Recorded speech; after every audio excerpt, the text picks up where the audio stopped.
ओम शांति। 12 नवंबर की बाबा की मुरली। मीठे बच्चे, बाप आए हैं तुम बच्चों का श्रृंगार करने। सबसे अच्छा श्रृंगार है पवित्रता का।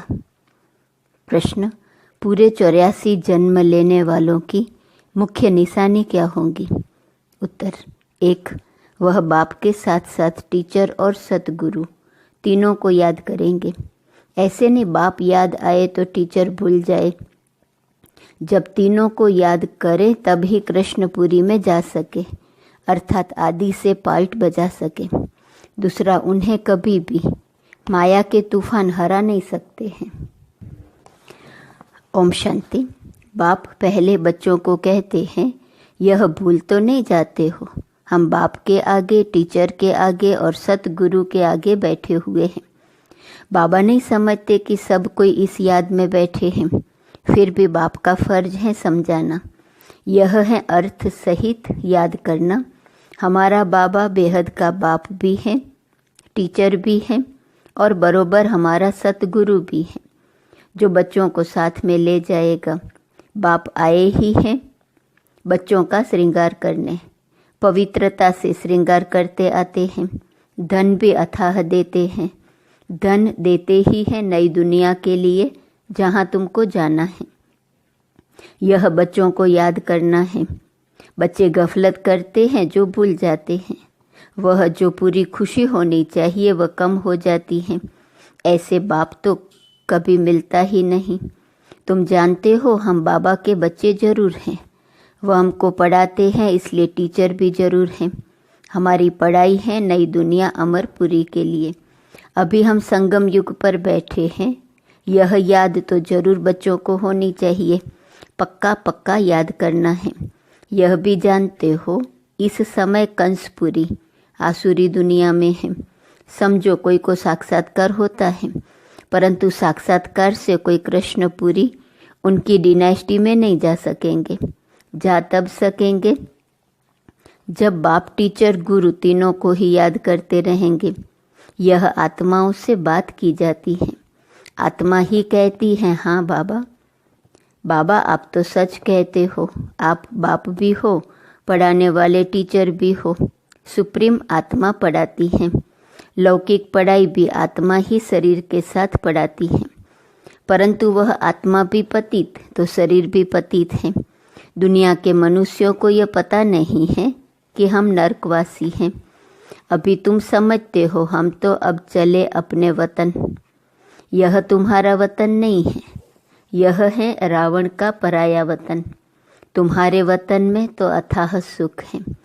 यहाँ के लोग ऐसे नहीं समझते हम पराये राज्य में हैं। आगे मुसलमानों के राज्य में बैठे थे, फिर क्रिश्चियन के राज्य में बैठे। अभी तुम जानते हो हम अपने राज्य में जाते हैं। आगे रावण राज्य को हम अपना राज्य समझ बैठे थे। यह भूल गए हैं हम पहले राम राज्य में थे। फिर 84 जन्मों के चक्र में आने से रावण राज्य में दुख में आकर पड़े हैं। पराये राज्य में तो दुख ही होता है। यह सारा ज्ञान अंदर में आना चाहिए। बाप तो जरूर याद आएगा, परंतु तीनों को याद करना है। यह नॉलेज भी मनुष्य ही ले सकते हैं, जानवर तो नहीं पढ़ेंगे। यह भी तुम बच्चे समझते हो, वहाँ कोई बैरिस्टरी आदि की पढ़ाई होती नहीं। बाप यहाँ ही तुमको माला माल कर रहे हैं, तो सब तो राजाएं नहीं बनते हैं। व्यापार भी चलता होगा, परंतु वहाँ तुमको अथाह धन रहता है। घाटा आदि होने का कायदा ही नहीं। लूट मार आदि वहाँ होती नहीं। नाम ही है स्वर्ग। अभी तुम बच्चों को स्मृति आई है, हम स्वर्ग में थे, फिर पुनर्जन्म लेते लेते नीचे उतरते हैं। बाप कहानी भी उन्हों को ही बताते हैं। 84 जन्म नहीं लिए होंगे तो माया हरा देंगी। यह भी बाप समझाते रहते हैं माया का कितना बड़ा तूफान है। बहुतों को हराने की कोशिश करती है। आगे चल तुम बहुत देखेंगे, सुनेंगे। बाप के पास सबके चित्र होते तो तुमको वंडर दिखाते। यह फलाना इतना दिन आया, बाप का बना, फिर माया खा गई, मर गया। माया के साथ जा मिला। यहाँ इस समय कोई शरीर छोड़ते हैं तो इसी दुनिया में जाकर जन्म लेते हैं। तुम शरीर छोड़ेंगे तो बाबा के साथ बेहद घर में जाएंगे। वहाँ बाबा मम्मा बच्चे सब है न। परिवार ऐसा ही होता है। मूल वतन में बाप और भाई भाई हैं और कोई संबंध नहीं। यहाँ बाप और भाई बहन हैं। फिर वृद्धि को पाते हैं। चाचा मामा आदि बहुत संबंध हो जाते हैं। इस संगम पर तुम प्रजापिता ब्रह्मा के बनते हो तो भाई बहन हो। शिव बाबा को याद करते हो तो भाई भाई हो। यह सब बातें अच्छी रीति याद करनी है। बहुत बच्चे भूल जाते हैं। बाप तो समझाते रहते हैं। बाप का फर्ज है बच्चों को सिर पर उठाना। तब तो नमस्ते नमस्ते करते रहते हैं। अर्थ भी समझाते हैं। भक्ति करने वाले साधु संत आदि कोई तुमको जीवन मुक्ति का रास्ता नहीं बताते। वह मुक्ति के लिए ही पुरुषार्थ करते रहते हैं। वह है ही निवृत्ति मार्ग वाले। वह राजयोग कैसे सिखलाएंगे? राजयोग है प्रवृत्ति मार्ग का। प्रजापिता ब्रह्मा को 4 भुजाएं देते हैं तो प्रवृत्ति मार्ग हुआ न। यहाँ बाप ने इनको एडॉप्ट किया है तो नाम रखा है ब्रह्मा और सरस्वती। ड्रामा में नूंद देखो कैसी है। वानप्रस्थ अवस्था में ही मनुष्य गुरु करते हैं 60 वर्ष के बाद। इसमें भी 60 वर्ष के बाद बाप ने प्रवेश किया तो बाप टीचर गुरु बन गए। अभी तो कायदे भी बिगड़ गए हैं। छोटे बच्चे को भी गुरु करा देते हैं। यह तो है ही निराकार। तुम्हारी आत्मा का यह भी बाप बनते, टीचर और सतगुरु भी बनते हैं। निराकारी दुनिया को कहा जाता है आत्माओं की दुनिया। ऐसे तो नहीं कहेंगे दुनिया ही नहीं है। शांतिधाम कहा जाता है, वहाँ आत्माएं रहती हैं। अगर कहें परमात्मा का नाम रूप देश काल नहीं तो बच्चे फिर कहाँ से आएंगे? तुम बच्चे अब समझते हो ये वर्ल्ड की हिस्ट्री ज्योग्राफी कैसे रिपीट होती है। हिस्ट्री चैतन्य की होती है, ज्योग्राफी तो जड़ वस्तु की है। तुम्हारी आत्मा जानती है हम कहाँ तक राज्य करते हैं। हिस्ट्री गाई जाती है जिसको कहानी कहा जाता है। ज्योग्राफी देश की होती है। चैतन्य ने राज्य किया, जड़ तो राज्य नहीं करेंगे। कितने समय से फलाने का राज्य था। क्रिश्चियन में भारत पर कब से कब तक राज्य था। तो इस वर्ल्ड की हिस्ट्री ज्योग्राफी को कोई जानते ही नहीं। कहते हैं सतयुग को तो लाखों वर्ष हुआ, उसमें कौन राज्य करके गए, कितना समय राज्य किया, यह कोई नहीं जानता। इसको कहा जाता है हिस्ट्री। आत्मा चैतन्य, शरीर जड़। सारा खेल ही जड़ और चैतन्य का है।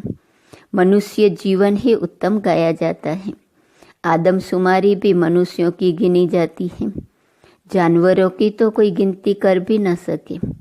सदा खेल तुम्हारे पर है। हिस्ट्री ज्योग्राफी भी तुम सुनते हो। बाप इसमें आकर तुमको सब बातें समझाते हैं। इसको कहा जाता है बेहद की हिस्ट्री ज्योग्राफी। यह नॉलेज न होने कारण तुम कितने बेसमझ बन पड़े हो। मनुष्य होकर दुनिया की हिस्ट्री ज्योग्राफी को न जाने तो वह मनुष्य ही क्या काम का। अभी बाप द्वारा तुम वर्ल्ड की हिस्ट्री ज्योग्राफी सुन रहे हो। यह पढ़ाई कितनी अच्छी है। कौन पढ़ाते हैं? बाप। बाप ही ऊंचते ऊंच पद दिलाने वाला है इन लक्ष्मी नारायण का। और जो उन्हों के साथ स्वर्ग में रहते हैं उन्हों का ऊंचते ऊंच पद है न। वहाँ बैरिस्टरी आदि तो करते नहीं, वहाँ तो सिर्फ सीखना है। हुनर न सीखे तो मकान आदि कैसे बने। 1-2 को हुनर सिखलाते हैं, नहीं तो इतने मकान आदि कौन बनाएंगे। आपे ही तो नहीं बन जाएंगे। यह सब राज अभी तुम बच्चों की बुद्धि में भी नंबरवार पुरुषार्थ अनुसार रहते हैं। तुम जानते हो यह चक्र फिरता रहता है। इतना समय हम राज्य करते थे, फिर रावण के राज्य में आते हैं। दुनिया को इन बातों का पता नहीं है कि हम रावण राज्य में हैं। कहते हैं हमको बाबा रावण के राज्य से लिबरेट करो। भारतवासियों ने क्रिश्चियन राज्य से अपने को लिबरेट किया। अब फिर कहते गॉड फादर हमको लिबरेट करो। स्मृति आती है ना। कोई भी यह नहीं जानते ऐसे क्यों कहते हैं। अभी तुमने समझा है सारी सृष्टि पर रावण राज्य है। सब कहते हैं राम राज्य चाहिए। तो लिबरेट कौन करेगा? समझते हैं गॉड फादर लिबरेट कर गाइड बन ले जाएंगे। भारतवासियों को इतना अक्ल नहीं है। यह तो बिल्कुल तमो प्रधान है।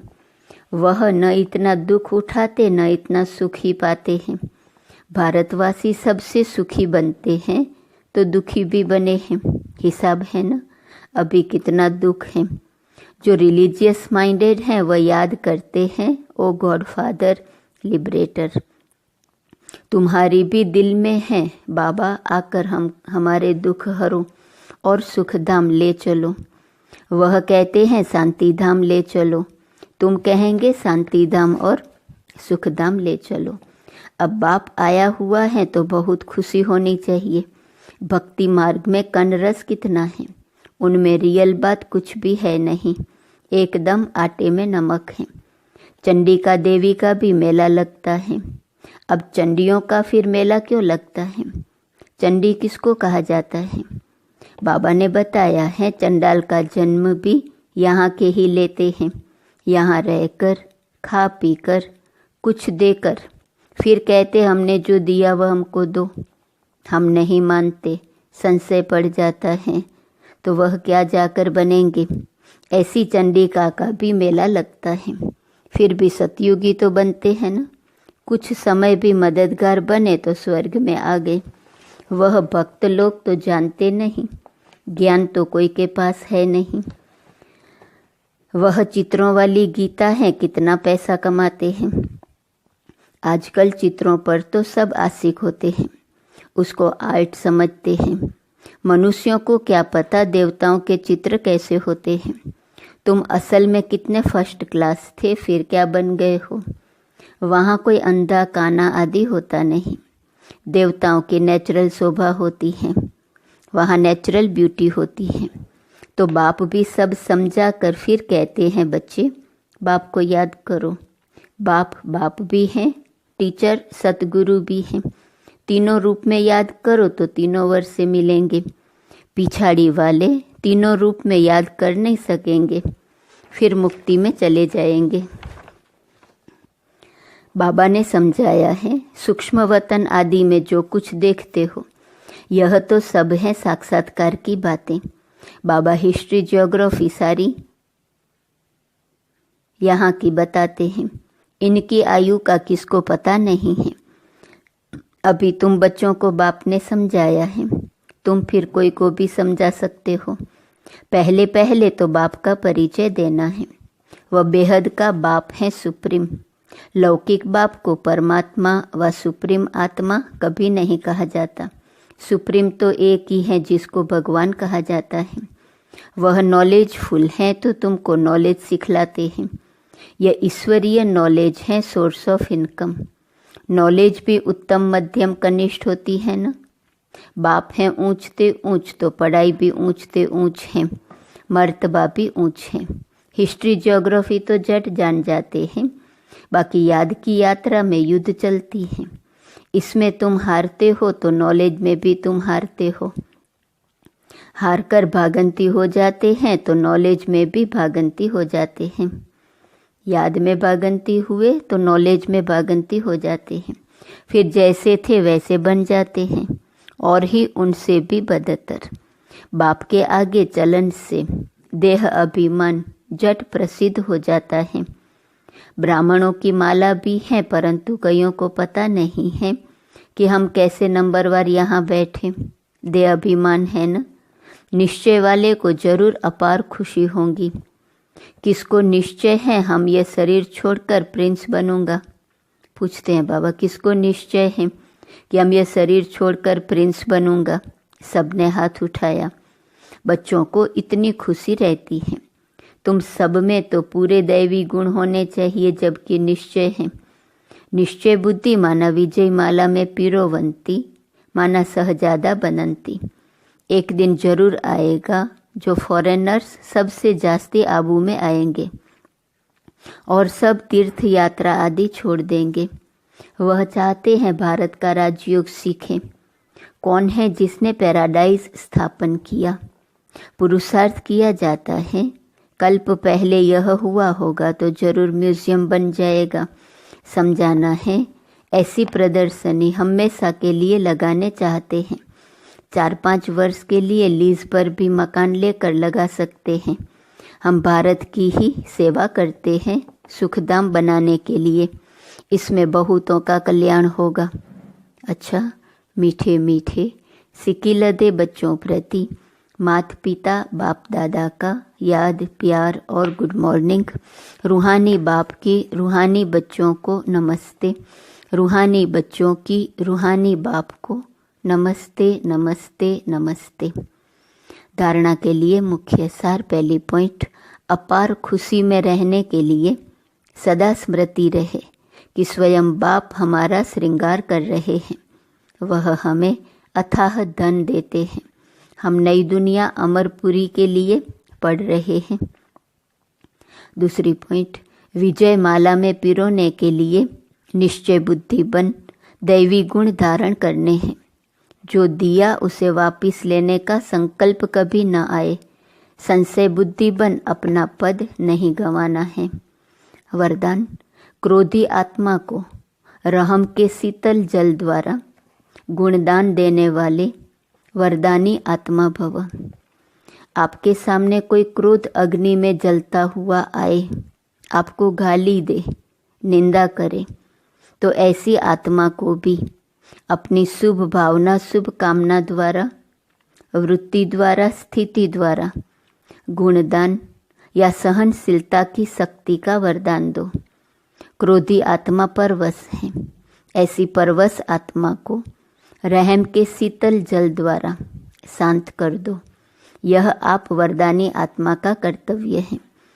चैतन्य में जब आप में ऐसे संस्कार भरे हैं, तब तो जड़ चित्रों द्वारा भक्तों को वरदान मिलते हैं। स्लोगन, याद द्वारा सर्व शक्तियों का खजाना अनुभव करने वाले शक्ति संपन्न बनते हैं। स्वमान है, मैं स्नेह स्वरूप हूँ। अव्यक्त इशारे की पॉइंट है।